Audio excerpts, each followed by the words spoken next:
Bismillahirrahmanirrahim. Assalamualaikum warahmatullahi wabarakatuh. Saudaraku yang dirahmati Allah, surat Al-Munafiqun ayat 9, Allah subhanahu wa ta'ala berfirman, A'udzu billahi minasyaitonir rajim. Bismillahirrahmanirrahim.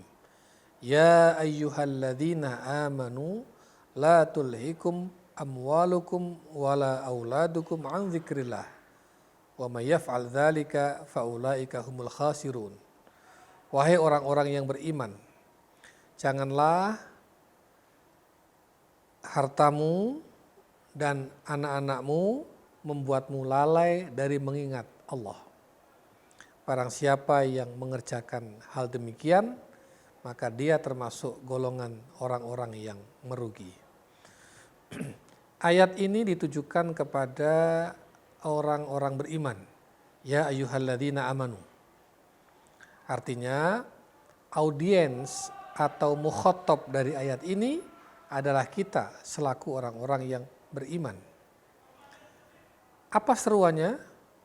Jangan sampai, kata Allah, kita orang-orang beriman lalai dari mengingat Allah, sibuk dengan kesibukan yang membuat kita lalai dari mengingat Allah, terutama disibukkan karena harta dan karena urusan anak-anak. Bapak Ibu yang dirahmati Allah, seringkali kita melalaikan dan melupakan Allah, menomorduakan Allah.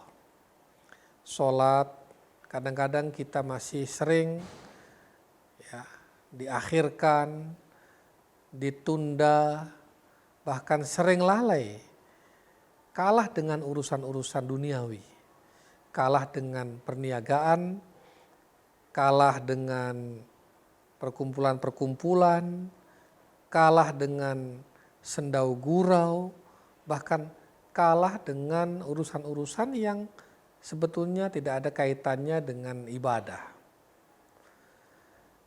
Bisa juga kadang-kadang kita disibukkan oleh urusan anak-anak yang tak pernah ada habisnya. Anak-anak kita butuh perhatian, iya. Anak-anak kita butuh asuhan, butuh bimbingan, dan mereka ingin kita selalu membersamainya, iya. Tetapi jangan sampai urusan anak-anak itu melalaikan kita dari mengingat Allah Subhanahu wa ta'ala.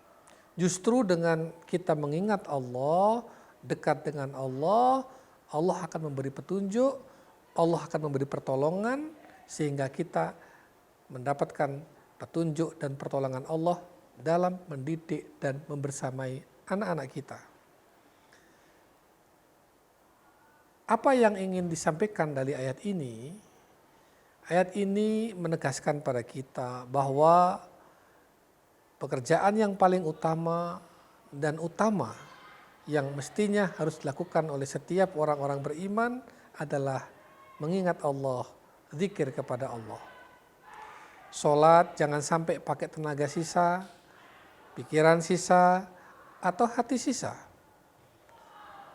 Sebagaimana kita juga tidak dianjurkan mendidik anak dengan tenaga sisa, perhatian sisa, atau bahkan hati sisa dalam mendidik anak.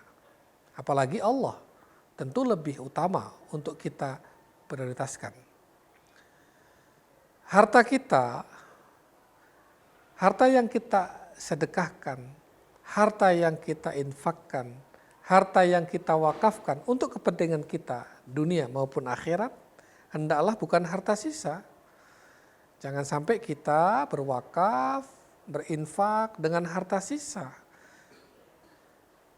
Kalau bisa harta kita yang utama, itulah yang kita infakkan, kita wakafkan untuk kepentingan kita.